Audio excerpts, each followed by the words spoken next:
Hello, everyone. Thank you, and welcome to the Snyder on Sports podcast, episode 2. I'm your host, Jeff Snyder. I have a passion for sports and want to share this passion with all of you. I hope you enjoy your time here, and I welcome your input on how to improve your experience on the Snyder on Sports podcast. If you enjoy this podcast, please subscribe to Snyder on Sports. All right, let's get started. Today, we're going to talk about the AFC and NFC championship games, and I'll relate the results to the following 4 questions. Number 1, what are the keys to creating an NFL team that can be a perennial Super Bowl contender? And which of the teams that play today possess these qualities? Number 2, what is it that separates the great quarterbacks from the merely good quarterbacks in the NFL? Number 3, could Denver have defeated New England with Brock Osweiler at quarterback? And number 4, we'll wrap up with a little bit of a Super Bowl preview matchup. Obviously, we all know by now we're going to be looking at the Broncos versus the Carolina Panthers. So, let's get started. This has got to be probably my favorite weekend in the NFL, championship weekend. Some people like the divisional weekend, but for me, this is where it really comes down to who wants it more. You win, you're in the big show. You lose, you go home. Simple as that. So we have the two matchups today. First off, we had New England coming to Denver. Obviously, I think this was probably the more marquee matchup of the two. Had the old rivals pitted against one another one last time, perhaps. Tom Brady versus Peyton Manning. And then in the nightcap, maybe a little less suspense, but still a good game. And it definitely showed a lot of what it takes to get to the Super Bowl. Carolina dominated pretty much, outside of a few blips on the Cardinal offense there. So again, we have our matchup going into Super Bowl, and it promises to be a great one, I think. A little fresh blood with Carolina in there, and of course you have the old warhorse Peyton Manning, see if he can get it done one last time. But anyway, let's go ahead and start answering those questions I put forth at the start of the podcast. We're going to start off, of course, with what are the keys to creating an NFL team that's going to be a perennial Super Bowl contender? What are the qualities? What are the ingredients that it's going to take to build a championship team? And I think there's probably 4 that I kind of thought of. 4 things that are really going to put you over the top in that category. Number 1, I think you simply have to have a superior talent at the quarterback position. This is the most important position on the field, and I think today proved it. You really had four quarterbacks that kind of separated themselves from the rest of the league. This was a special year because you had the number 1 and number 2 seeds in both conferences squaring off for the championship. And again, the quarterbacks are your leader on the field. The quarterbacks are going to dictate everything that offense does. And with Peyton Manning, Tom Brady, Cam Newton, and of course the ill-fated Carson Palmer, you really had some quality quarterbacks, I think. Of course, the results kind of played out to kind of show you the cream rising to the top, so to speak. So that's your first quality. You got to have a superior talent at the quarterback position. Second quality, second key to creating that NFL team that's going to contend for a Super Bowl year in and year out, you have got to create a defense, a superior defense. By that I mean not just a defense that is going to consistently stop the other offense, 3 and out, make them punt. You have to rise above that level. You have to have a defense that is not just going to stop the other offense. It's going to create turnovers. It's going to dictate the terms to that other team of how the game is going to be played. You need to have impact players on your defense that are going to have to be accounted for by that other team constantly. You have to have a defense that is going to create constant pressure on the other team's quarterback, creating turnovers and scoring points as a defense. You look back historically, some of the defenses that were able to do that. You go back to obviously the Steel Curtain of the 70s with Pittsburgh, the 85 Bears, the Ravens. These are all defenses that not just stopped the other team, but created a situation of constant pressure, created a situation of constant harassment to where the offense wasn't thinking about what they should have been thinking about.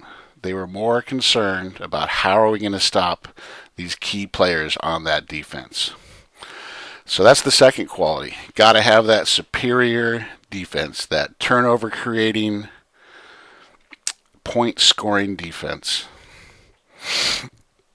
Now, number 3, I think a lot of people may overlook this, and it's something that maybe isn't that sexy, but it's also a very important ingredient to that successful Super Bowl contender that you're building. You simply have to have a special teams unit that is mistake-free. It doesn't have to be spectacular. You don't have to have that kick returner that's going to score half a dozen touchdowns in a season. You don't have to block a bunch of punts, but you have to be consistently mistake-free with your special teams. You don't allow long returns. You don't allow anything like that, because really the role that the special teams unit is playing is commanding and retaining field position for the offense. That's what it comes down to. Good special teams units cover punts, cover kickoffs. Don't allow those long runbacks where a dramatic change of field position is going to affect the game. So that's your third quality, mistake-free special teams unit. And then to me, the fourth one, I think probably the most important, probably the one that really has to be in place before you do anything else. You have to create a long-term organizational continuity. You got to have a set of players in your front office, your scouts, player development, all of that stuff that's there year in and year out. Consistently quality individuals that are going to impact your organization positively. Simply put, you got to have systems and processes in place that create that consistency, create that positive culture. And this culture, these systems and processes, they really have to stress the use of football IQ. Now, what do I mean by football IQ?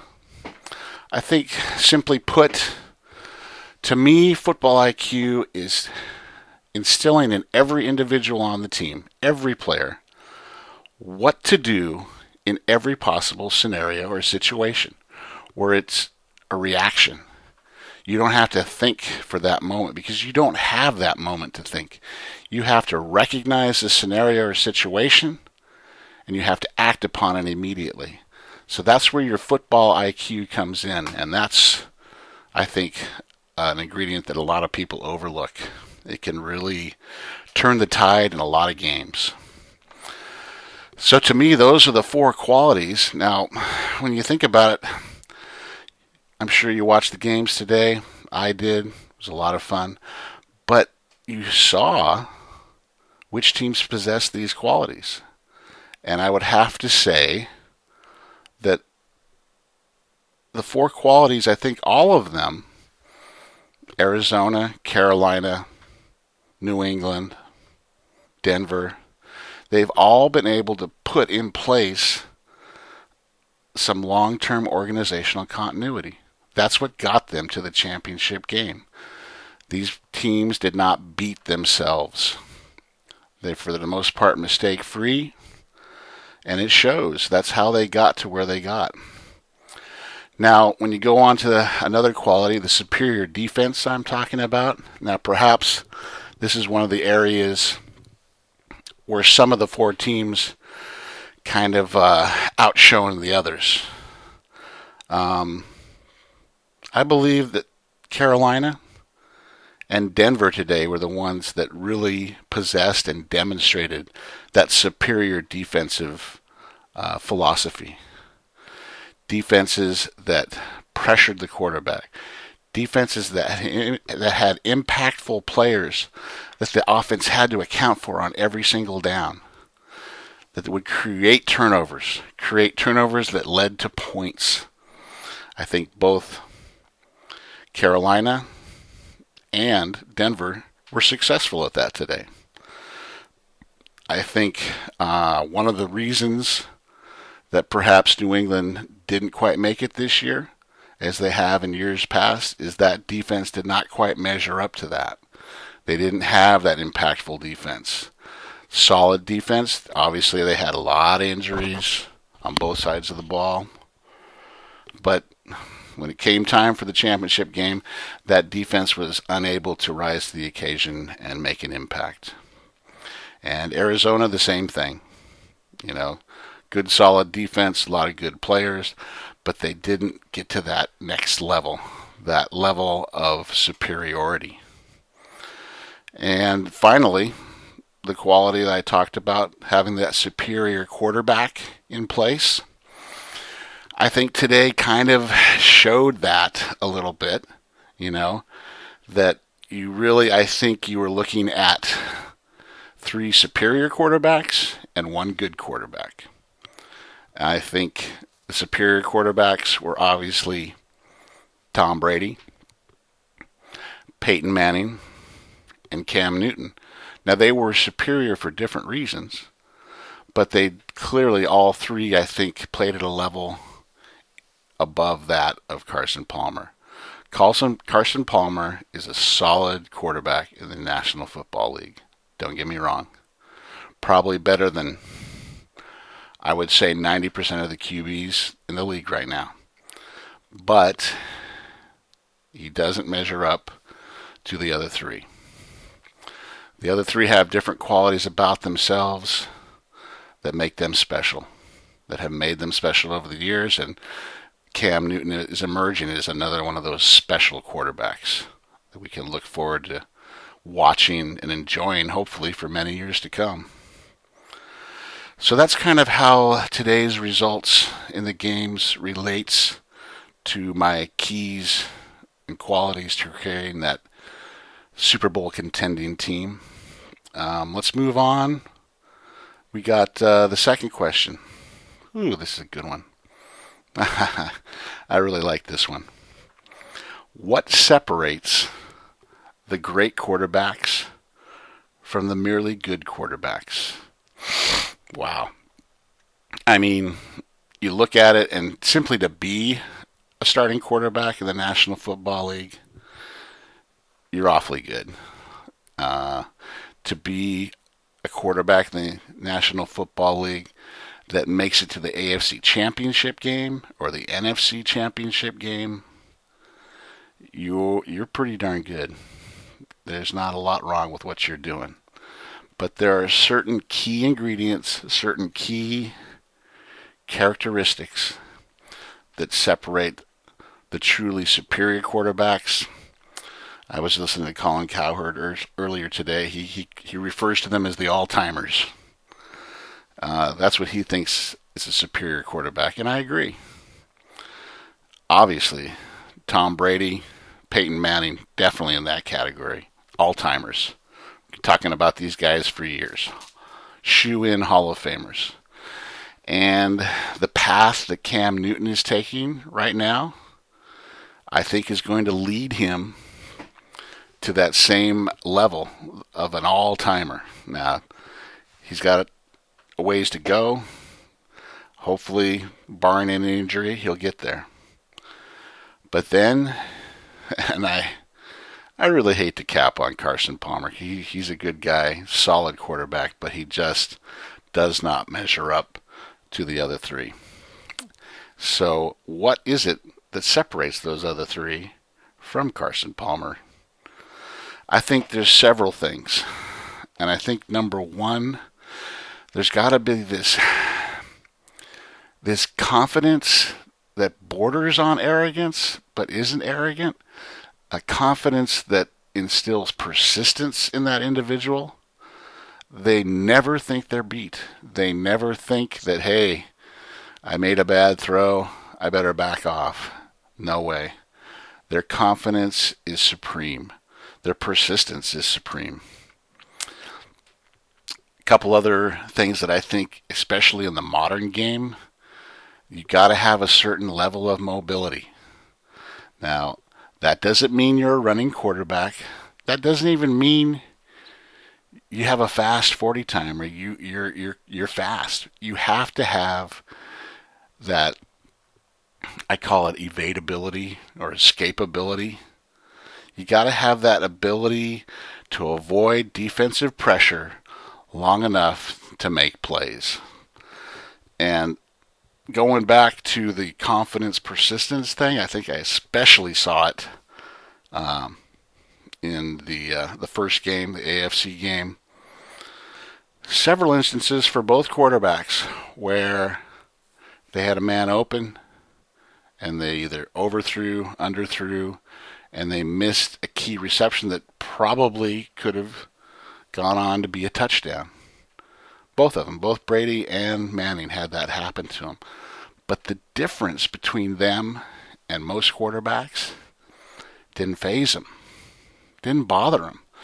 In fact, I think there was a time in the game where I believe it was Manning that he overthrew one of his receivers. It would be a surefire TD. The very next play, he went for it again, and this time he scored that touchdown.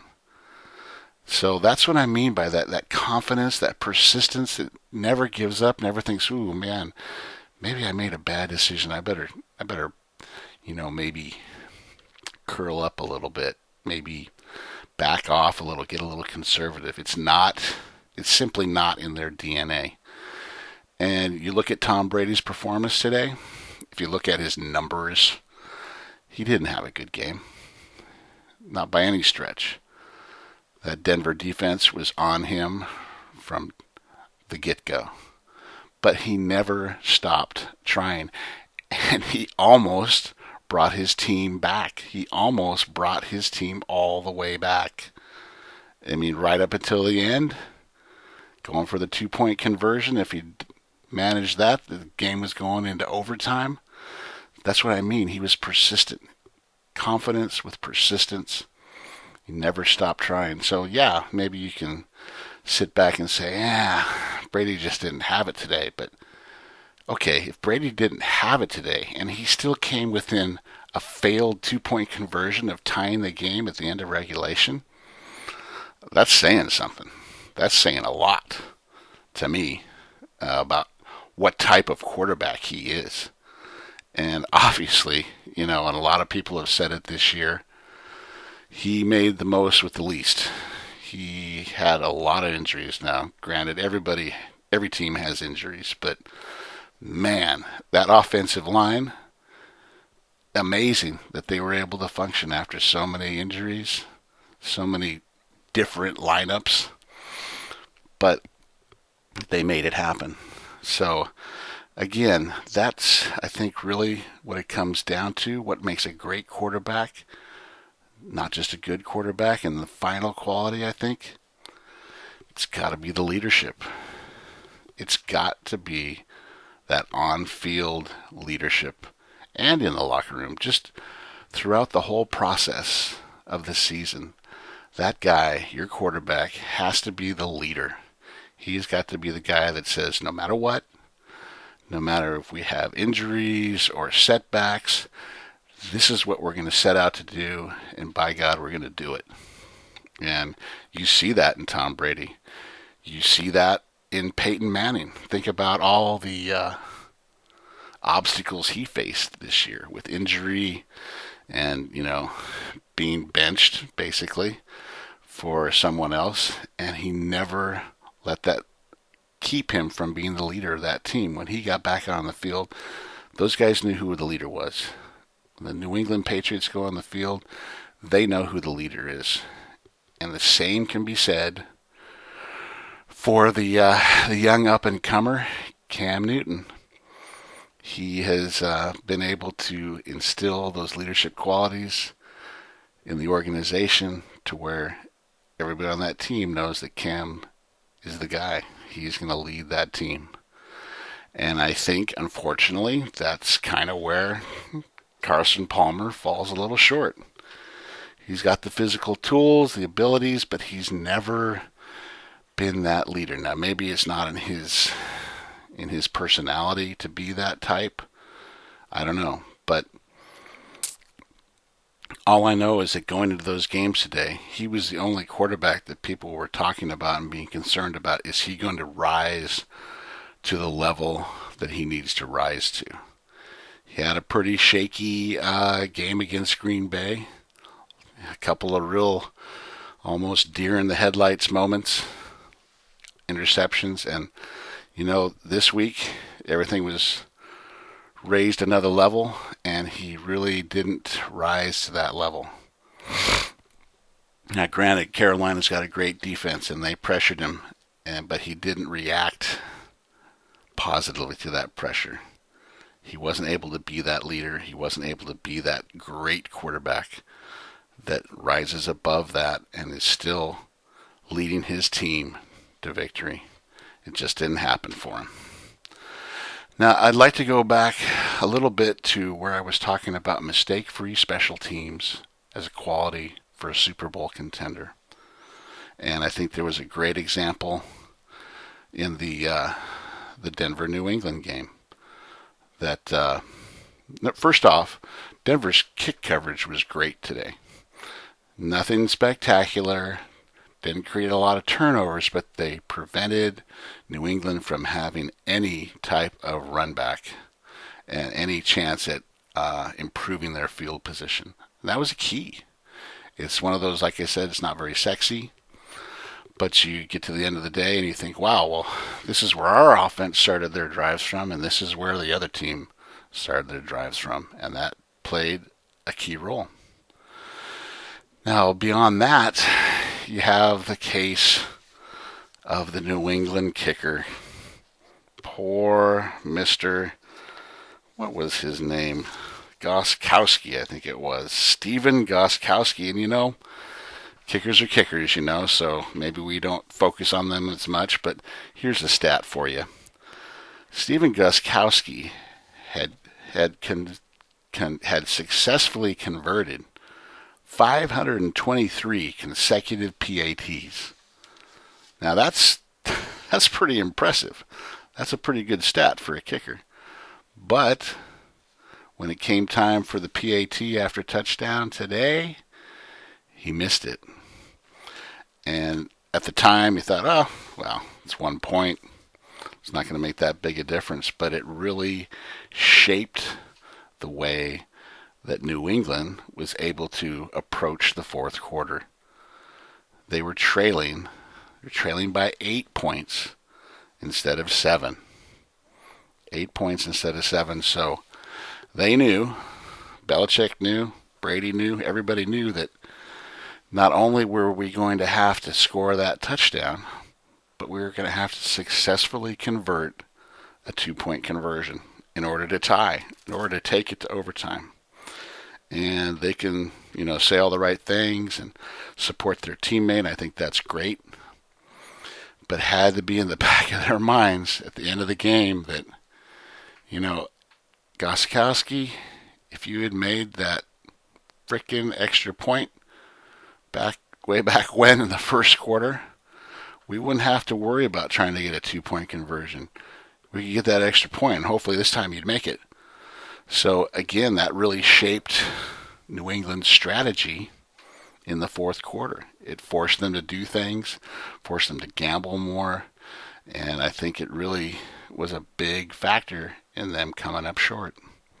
So that, going back to the qualities that make up a great Super Bowl contender, you got to have mistake-free special teams. You got to make your PATs, you got to make your field goals, you got to have good kick coverage.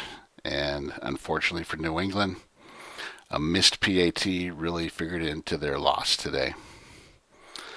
So, where are we at here? Oh, question number 3. Being an old guy, I'm not going to tell you how old, but being an old guy, it really warmed my heart to see Mr. Peyton Manning, at least for the moment, silence some of his critics. And my question was, could Denver have defeated New England with Brock Osweiler as quarterback? No. No, no, no. Did I say no already? Well, let me repeat that. There is no way on God's green earth that Brock Osweiler was going to win that game today. Good backup quarterback he is, but you got to realize that he's never been there. He's never been to an AFC championship game. He's never felt that kind of pressure. He doesn't have the game experience. He doesn't have what it takes to rise above all the pressure that's involved in playing a game where if you win, you go to the Super Bowl, and if you lose, you pack it up and go home. And I think, like I said, it was very satisfying to see Peyton Manning. And he didn't have a perfect game. Far from it. A couple overthrows, some other mistakes, got sacked. But he made it happen. He did what he had to do to get his team the W. And for several weeks now, I think ever since, due to his injury, whatever you want to call it, the benching, whatever the correct term is, when Brock took over for him, oh my goodness, the media were just falling all over themselves, getting shovels and throwing dirt on Peyton Manning's grave. It was amazing. And I don't know whether it's just, it could have been anybody in that situation, or whether there was something about Peyton Manning that made it seemed especially gratifying for some members of the media to be able to say, well, he's not the Peyton Manning that he was many years ago. And, he's hanging on now. He's hurting his team. He needs to step aside, be graceful about this, understand that his time is past. And I watched it, I listened to it to the point where I just didn't want to hear it anymore. And I don't really have a horse in the race. I'm not a Broncos fan. I'm not a Patriots fan. But man, I was thinking to myself leading up to this game, it'd be pretty cool if Peyton were able to pull this off and shut these guys up. Because, man, they piled on. He's dead and gone. There's no hope. He's got nothing left. He can't throw. He can't run. He can't lead the team anymore. He's not the player he once was. Well, you know what? That's one of the qualities that makes him a great quarterback, an all-timer, in the words of Colin Cowherd. That ability to take maybe, of course he's not physically the same guy he was 5 years ago, but he turned all that, just a vast amount of game knowledge, game experience, and that's what made the difference. Yeah, he can't make all the throws. Yeah, he's less mobile than he used to be, although he did run for a first down today, as well as Brady. They both did. They both, kind of got up out of their, rocking chairs and managed to convert a first down with their feet. It's pretty cool.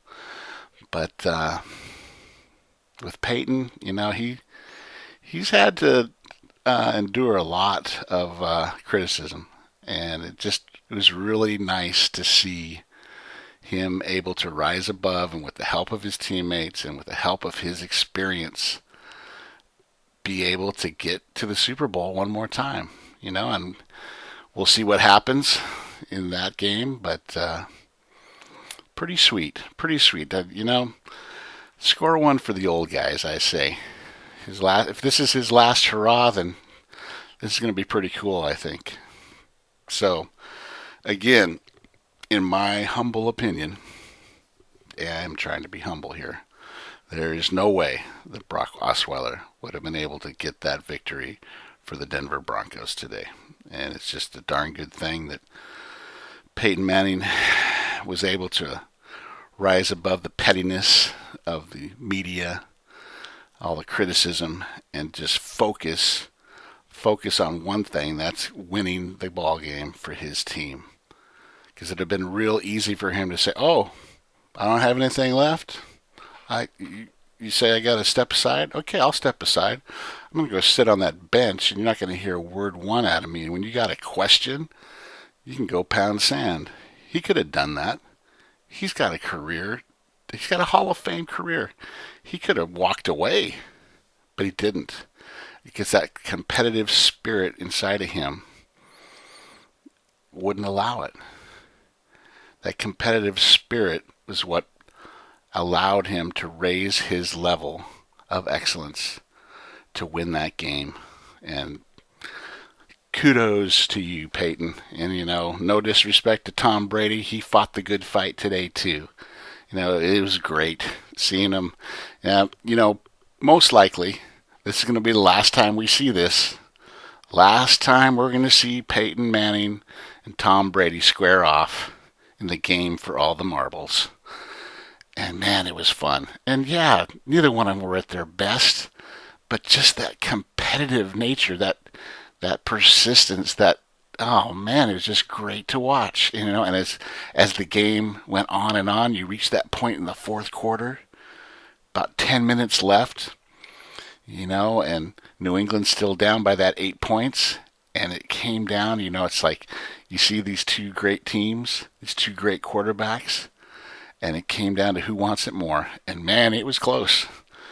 Very, very close. Gronkowski made it close with that TD catch.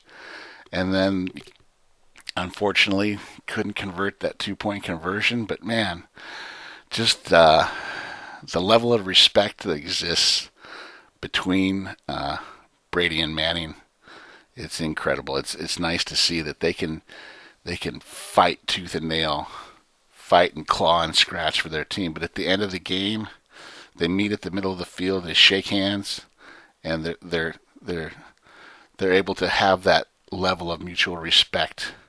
That's what it means to be a grown-up. I think that's what it means to be, quote unquote, a man. Is if you can fight like that, but at the end of the contest, you still have that respect for your opponent, and that's important. I think that's something that gets lost an awful lot.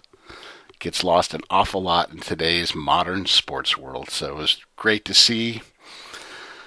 Maybe Peyton will come back for one more year and we can see it again. But if we don't see it again, we need to treasure what we saw today. Over the years, just some amazing battles between those two. Great stuff. So that takes me up until our fourth and final question. Not really a question, more of just a topic. we got our Super Bowl matchup now. We know who's in the big show, who's going to be coming out to sunny California. Although the last few days it's been pretty rainy around here, so we'll have to see how that affects the game. But they'll be out here for the big game. Carolina Panthers, led by their up-and-coming star quarterback Cam Newton, against the old warhorse himself, Peyton Manning, and the Denver Broncos. I think it's going to be a great, great matchup. Like I said before, a little new blood in there with Carolina, but you got the old guy trying to make it happen one more time, and that's going to create some good stories, I think. On top of the quarterback matchup, you got two really outstanding defenses. They really, like I said, these are two superior defenses that create turnovers, create pressure. They have impact players that force the other team's offense to account for them on every single play. So again, there were some couple key injuries on both sides. Not sure, yet whether that's going to impact whether those players are going to be able to play in the Super Bowl. We'll find out in the coming days. But wow, I think, man, and of course everybody's going to say, well, who do you like? Who do you like? That's what it comes down to, right? That's why we love this game. You got to decide in your infinite wisdom for yourself who's going to win this game. Who's going to take all the marbles? I think that the initial line is probably going to favor Carolina at least slightly. We'll see. They were they were pretty impressive against Arizona tonight. That is for certain. Arizona sniffed it a couple times, but it never really was a ball game. It never was a close game. And I think Carolina tonight kind of dispelled that whole, they're a terrible second half team. Against the Seahawks, they ran into that big lead, and then some people say they hung on, but I really don't think they were ever in danger of losing that game. But tonight, they had a couple hiccups in the second half. The Cardinals got a few scores, but then they piled it on. It's like they wanted to make sure, oh yeah, you're within, 21? No, now you're within 28. No, now you're within 34. They wanted to make sure everybody knew that this was no fluke. This was no fluke. And just like watching New England and Denver, Brady and Manning, seeing those two lock horns, that was great. But the second game, even though it wasn't a close game by any stretch, I think it introduced Cam Newton as the heir apparent, the next generation of great quarterbacks in this league. Now, there's going to be some others, I think. I think Andrew Luck's got potential. I know a lot of people probably won't agree. I think Russell Wilson has an opportunity, although the cards are kind of stacked against him. But definitely, wow, Cam Newton tonight. And I got to tell you, when he first came in the league, I was not a big Cam Newton guy. I don't know whether it was just appearances or, it's hard to tell anything about a guy when all you see is these snippets on television when he's playing football or at a press conference or whatever.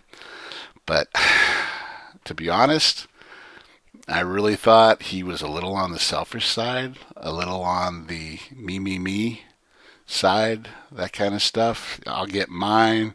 If the team wins, that's great, but I'm going to get my numbers. And I'm here to tell you, I was 100% wrong. This guy is a quintessential team player, a quintessential team leader. I'm an old school guy. I'm not big into celebrations. I'm from the act like you've been there before school of touchdown etiquette. And a lot of times other guys do the celebration stuff and it really rubs me the wrong way. But there's just something about Cam Newton when he does those dances and all that stuff.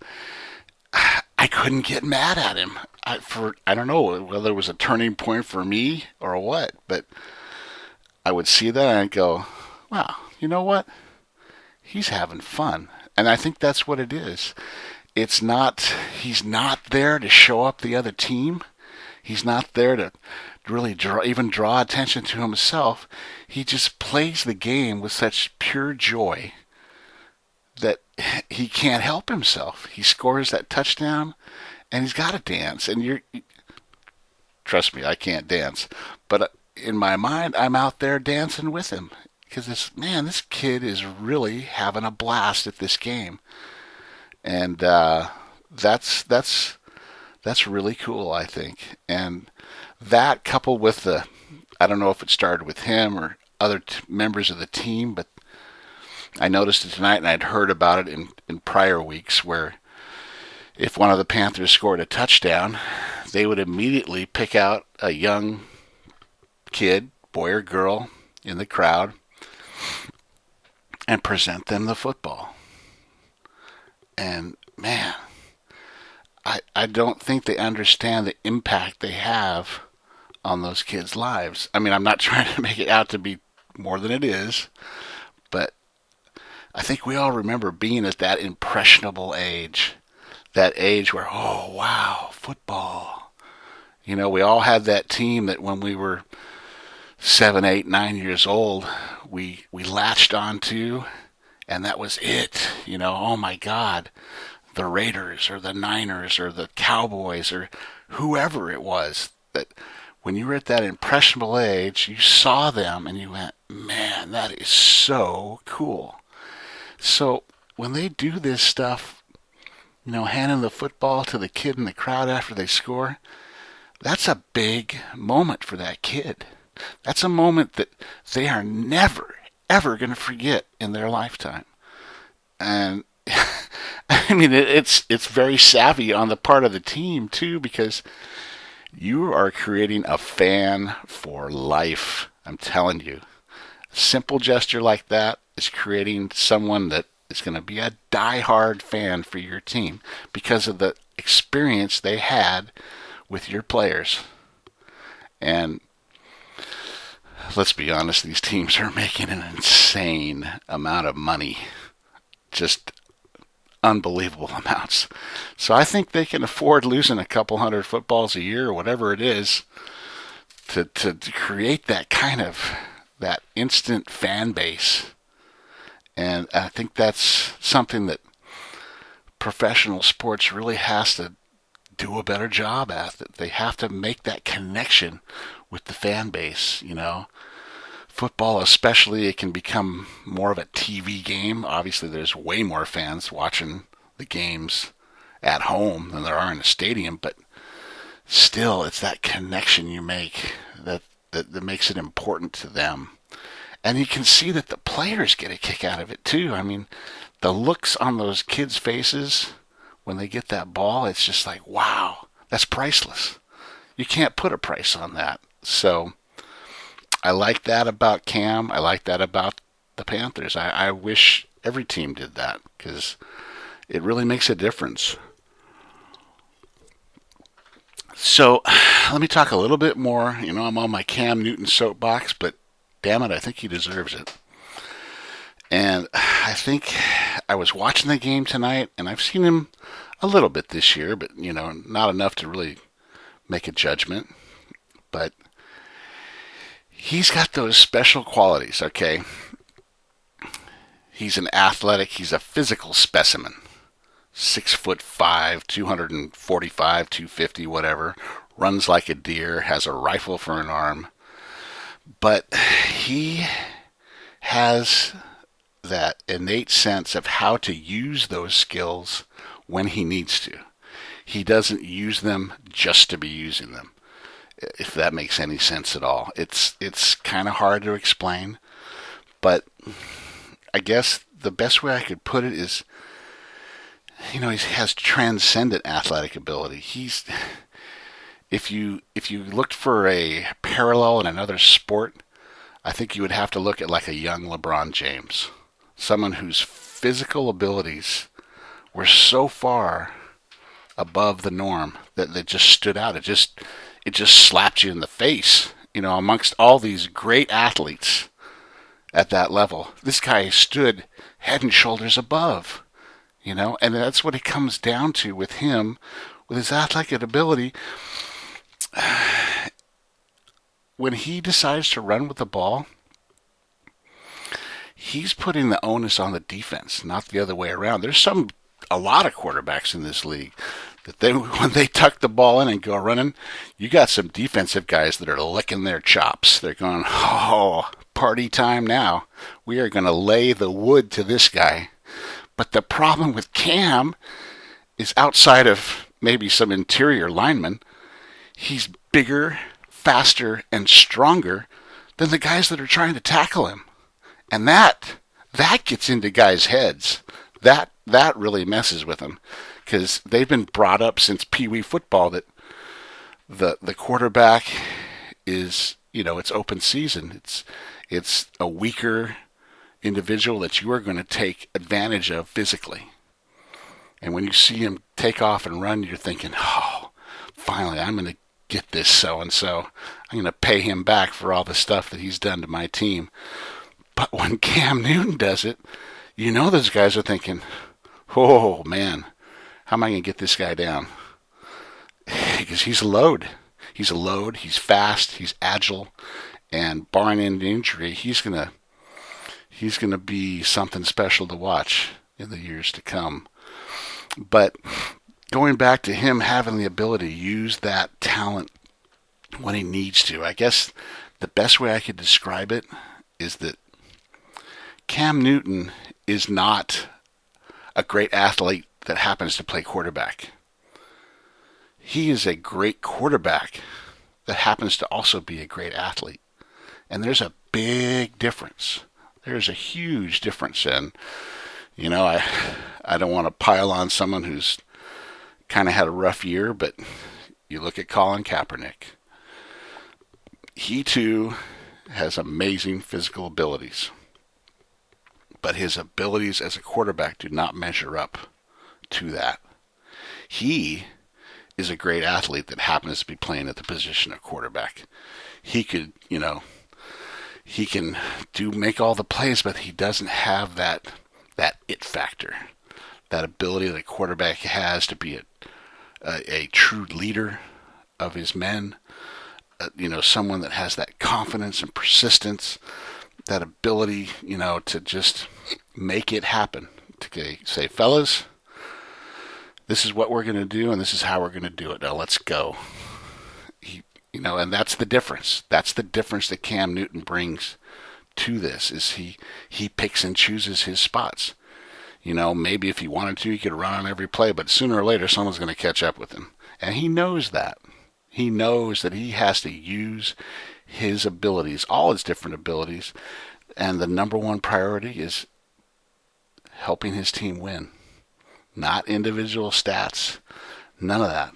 And that's why I think he's so exciting for the future. If he can keep his head on straight, and it sure seems like he can, because, man, he just seems like he's having so much fun out there. It's funny because there was a play in the game where he got some pressure and he started to scramble. He either tripped over his own feet or tripped over someone else's, and he fell.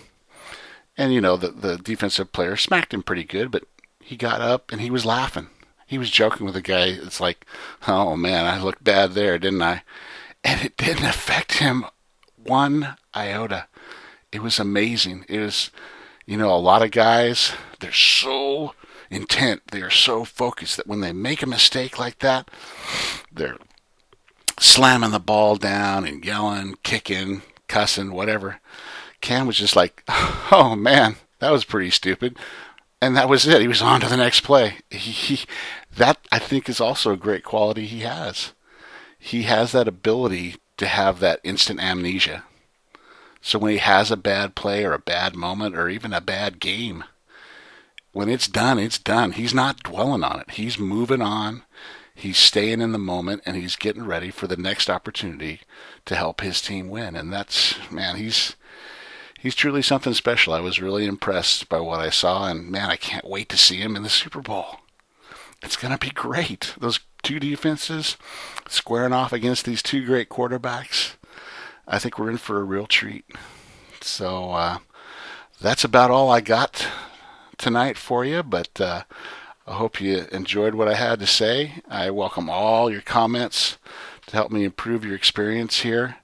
And if you liked it, subscribe to Snyder on Sports. We'll talk to you again soon. Thanks a lot.